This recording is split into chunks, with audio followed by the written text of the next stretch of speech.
கர்த்தருக்கு ஸ்தோத்திரம். அப்போஸ்தலர் புஸ்தகம் 7ஆம் அதிகாரம் 7ஆம் வசனத்தில் அவர்களை அடிமைப்படுத்தும் ஜனத்தை நான் ஆக்கினைக்கு உட்படுத்துவேன் என்று பின்பு அவர்கள் ஆராதனை செய்வார்கள் என்று ஆண்டுடைய வார்த்தை சொல்லுகிறது.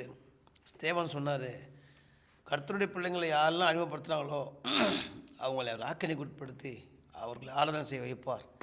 என்ன அது அர்த்தம் அப்படின்னா, ஆவிக்குரிய அர்த்தம் என்ன அப்படின்னா, இன்றைக்கி எல்லா மனுஷனும் பாருங்களேன், சில பேர் கேட்டால் பீடியை சிகரெட்டை விட முடியாது, குடியை விட முடியாது, கெட்ட பழக்கத்தை விட முடியாது, கஞ்சாவை விட முடியாது, அபினை விட முடியாது, கூலிப்பை விட முடியாது, என்னென்னமோ சொல்லுவாங்க.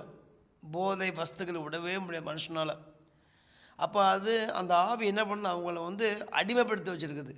நீ என்னுடைய நண்பன் சொல்லி அவங்கள அவங்கள நிம்மதி சந்தோஷம் எடுத்து அடிமைப்படுத்தி வச்சுருக்குறேன்.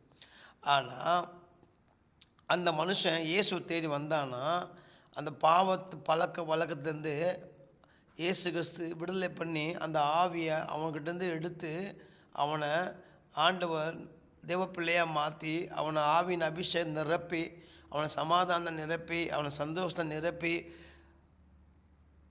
ஆண்டவர் பெரிய நன்மையில் செய்ய வல்லவராக இருக்கிறார். எழுத்துலேயே நிறைய பேரை கஞ்சா அடிக்கிறவங்க, குடியில் உள்ளவங்களெல்லாம், ஒரு குடும்பங்களெல்லாம் ஆண்டவர் விடுதலை பண்ணியிருக்கிறார். கஞ்சா அந்த வல்லமாக அந்த ஆவியை பரிசுத்த ஆவின்னு இறங்கி அவங்களை விடுதலை பண்ணி வைத்திருக்கிறார். நம்ம சபையில் இருந்தார்கள், கர்த்தர் கொடுத்தார். ஆகவே ஊரேர் அப்படின்னு சொல்லுவாங்க, பயங்கர குடும்பமாக இருப்பாங்க, நல்ல மனுஷங்க அவங்க. ஆனால் பாவத்துக்கு அடிமையாக கஷ்டப்பட்டு அழுதுட்டு குடும்பமே சண்டையில் கிடப்பாங்க. ஆனால் அவங்க கர்த்தருடைய பிள்ளையாக மாறுகிற பொழுது அந்த அடிமத்தை அவங்களை விட்டு வெளியேறி அவங்க கர்த்தரை இப்போ ஆராதிக்கிற பிள்ளைகளாய், சந்தோஷ சமாதானம் பெற்ற பிள்ளைகளாய், பணமும் படிப்பும் பதவியும் சொந்த பந்தம் கொடுக்காத நன்மைகளையும் கர்த்தர்கிட்ட பெற்றுக்கிட்டாங்க. ஆகவே இதை பார்க்குற நீங்கள் எதுக்கு அடிமையாக இருக்காங்க? இயேசுவை தேடி வாங்க, உங்கள் வாழ்க்கை நல்லாயிருக்கும். கர்த்தர் உங்களை ஆசீர்வதிப்பார்.